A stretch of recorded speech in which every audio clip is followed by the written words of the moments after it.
اور ایک کیڑے نے بھی اپنا اگر اس کا ایم ہے آگے بڑھنے کا تو آپ اس کے آگے کتنی بھی رکاوٹ ڈال لیں وہ رکے گا نہیں. آپ چونٹیوں کے آگے کتنے بھی آپ لگا دیں ہرڈلس مگر وہ آگے بڑھتی جائیں گی, وہ اس کے اوپر سے چڑھ جائیں گی, وہ سائڈ سے نکل جائیں گی, لیکن وہ اپنی لائن میں چلتی جائیں گی. تو کہاں ہم انسان کے اس کی وجہ سے نہیں ہو سکا, اس کی وجہ سے نہیں کر سکے, اس کی وجہ سے نہیں ہو سکا. یہ ہو نہیں سکتا کہ اللہ نے ہمیں لائف دی ہو اور ہمیں آگے بڑھنے کے مواقع نہ ملے ہوں. ہر انسان کو کہیں نہ کہیں موقع ضرور ملتا ہے, بس تھوڑی سی ہمت کرنے کی ضرورت ہوتی ہے. خیر یہ تھوڑا سا ڈیفرنٹ بات تھی. ہم بات کر رہے تھے انسان اور حیوان کی روح, انسان کی روح کے حوالے سے کہ روح جو ہے وہ ربانی ہے.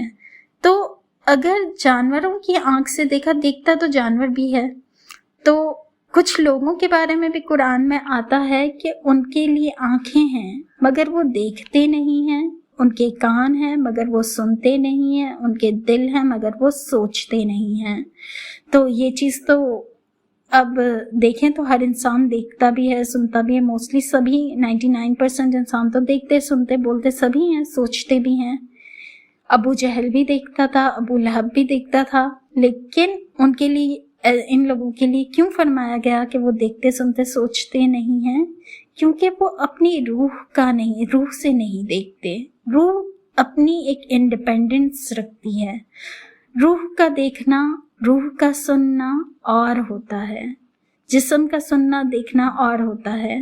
اسی چیز کو اقبال نے بڑے اچھے سے ڈیفائن کیا ہے. فارسی کے اشعار ہیں, میں آپ کو ٹرانسلیشن بتا دیتی ہوں. وہ کہتے ہیں کہ یہ جو آتی جاتی سانس ہے یہ ایک پیغام ہے آپ کے لیے کہ سن لو. پھر تمہاری مٹی میں, اس مٹی کے اندر جو ہے وہ جلوہ ہے نور کا, یعنی جو ہمارا جسم مٹی سے بنا ہے اس کے اندر نور کا جلوہ ہے. یعنی روح جو امر رب کے پاس سے آئی ہے, تو اللہ کے پاس کیا ہے آسمان میں؟ نور ہی تو ہے. اور جو شیخ سعدی کا بھی ہم نے پڑھا کہ بر وقت فرشتہ ہے یا بر وقت حیوان ہے, تو فرشتے نور سے بنے ہیں, اور ہماری روح بھی چونکہ آسمان سے آئی ہے تو ظاہر ہے وہ اللہ کے پاس آسمان پہ تو نور ہی ہے, تو روح میں تو ہماری نور ہے. اب اس کے بعد انہوں نے, اقبال کہتے ہیں کہ دیکھو اور دیکھنا سیکھو, روح کا دیکھنا سیکھو. اگر ہمارے آگے گاڑی آ گئی اور ہم ہٹ گئے تو ایک کتا بھی تو اس کے آگے گاڑی آئے گی تو ہٹ جائے گا, تو آپ نے کیا بڑا کام کر دیا یا کیا بڑی بات ہو گئی. باطل کی آنکھ سے دیکھنا سیکھو. روح کے بارے میں, اچھا اس کے بارے میں قرآن میں کئی جگہ سورہ صاد اور سورہ حجر میں آیا ہے. اللہ تعالیٰ نے فرمایا تھا فرشتوں سے کہ جب میں انسان کو درست کر لوں, اور آگے آتا ہے وَنَفَخْتُ فِيهِ مِن رُوحِي, اور جب میں اس میں اپنی روح میں سے پھونک دوں تو کونوا لہو ساجدین, تو اس کے لیے ہو جانا سجدہ کرنے والے, سجدے میں جھک جانا. تو یہ روح کیا ہے؟ اللہ نے کہا کہ جب میں اپنی روح میں سے, یعنی اللہ نے روح کو اپنی طرف منسوب کیا ہے, یہ سب سے بڑی بات ہے.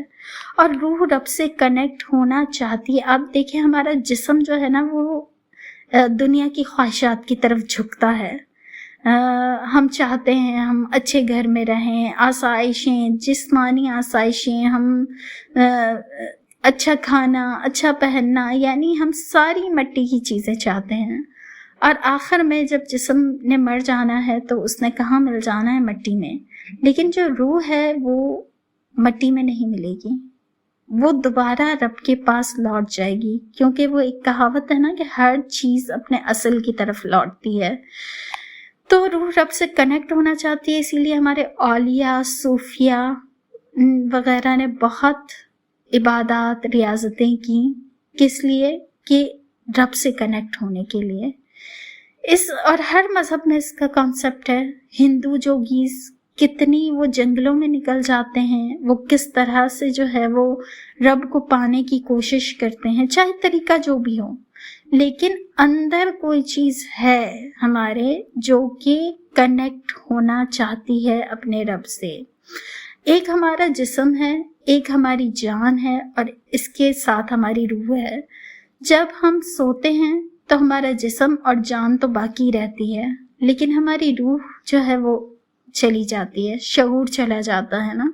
اچھا، جانوروں کے ساتھ یہ ہے کہ ان کے اندر بھی جسم ہے، جان ہے، مگر ان کے پاس روح نہیں ہے۔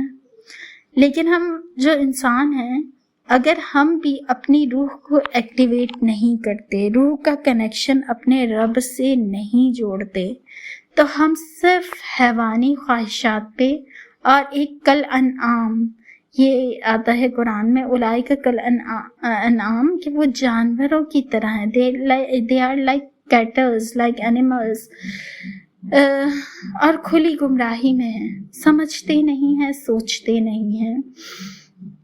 اچھا، روح کے بارے میں ایک اور چیز جو سمجھ آئی، جو سائنس کی تحقیقوں سے، اور ایک ادنا سی مثال ہے، جیسے سورج ہے، بہت دور ہے، بہت بڑا ہے، اور اس کی جو ریز، اس کی جو کرنیں زمین تک آتی ہیں، تو کیا ہوتا ہے کہ وہ کیا سورج سے الگ ہو جاتی ہیں؟ وہ سورج سے الگ نہیں ہو سکتی۔ جو ریز زمین تک آئی ہیں کروڑوں میل دور، وہ ان کا بھی سورج سے تعلق قائم رہتا ہے، اور جہاں پھر وہ پلٹ جائیں پھر وہ دوبارہ وہیں ہو چلی جاتی ہیں۔ تو انا للہ، تو روح اسی طرح دوبارہ لوٹ کے اللہ کے پاس چلی جائے گی، انا للہ و انا الیہ راجعون، یعنی بے شک وہ ہر چیز اللہ کے لیے اور اللہ کی طرف اس کو لوٹ کے جانا ہے، وہ زمین میں دفن نہیں ہوگی۔ تو اپنی روح کو رب سے کنیکشن جوڑنا پرپز آف لائف میں سے شامل ہے، کہ اپنی روح کو ہم اپنے اس کے اصل سے کنیکٹ کریں، وہ جہاں سے آئی ہے۔ اور یہ بڑا آنر ہے انسان کے لیے کہ اللہ نے اس میں اپنی روح میں سے پھونکا ہے، کسی مخلوق کو اللہ نے یہ آنر نہیں دیا۔ اچھا ہاں، اس میں ایک اور چیز بھی مجھے ملی کہ سورہ احزاب کے آخر میں آتا ہے کہ ہم نے امانت کو جو ہے وہ زمینوں کے آگے پیش کیا، آسمانوں پہ پیش کیا، پہاڑوں پہ پیش کیا، مگر ان سب نے انکار کر دیا، وہ سب اس امانت کے متحمل نہ تھے، مگر انسان نے اس امانت کو اٹھا لیا، کیونکہ وہ تھا ظلوماً جہولا، بہت ظالم تھا، بہت جاہل تھا۔ ہاں تھا انسان، جب اس کے اندر جب تک روح ربانی نہیں آئی تھی، وہ ظالم تھا، وہ جاہل تھا۔ جس طرح حیوان ہوتے ہیں نا، ظلم بھی کرتے ہیں اور ظاہر ہے وہ الٹریٹ بھی ہوتے ہیں، لیکن اللہ نے کہا جب ہم نے انسان کو امانت پیش کی تو اس نے اٹھا لی۔ اب وہ امانت کیا ہے، یہ بوجھ کیا ہے جو زمین، آسمان یا پہاڑوں نے نہیں اٹھایا؟ یہ امر ربی کا بوجھ ہے جو انسان نے اٹھایا ہے، جو انسان کو ملا ہے۔ تو اس بوجھ کو جب اللہ نے دیا، یعنی بوجھ تو نہیں کہیں گے ہم، یعنی انسان نے ایک امانت اٹھائی ہے امر ربی کو، تو اب اس امانت کو بہت خوشلوبی سے اس کے رب کے تک واپس پہنچانا ہے، کیونکہ امانتوں کا تو حساب ہوگا۔ تو اپنی امانت کا خیال رکھیں اور اس کو اپنے رب سے کنیکٹ کرنے کی کوشش کریں۔ انشاءاللہ تعالی اللہ تعالی ہم سب کو اچھے حالوں میں رکھے، اچھے حالوں میں ملائے، اور اللہ تعالیٰ عافیت سے کا معاملہ کرے دنیا اور آخرت دونوں میں۔ وآخر دعوانا ان الحمدللہ رب العالمین۔ ویڈیو لائک کریں، شیئر کریں اور سبسکرائب کریں اگر پسند آئے تو۔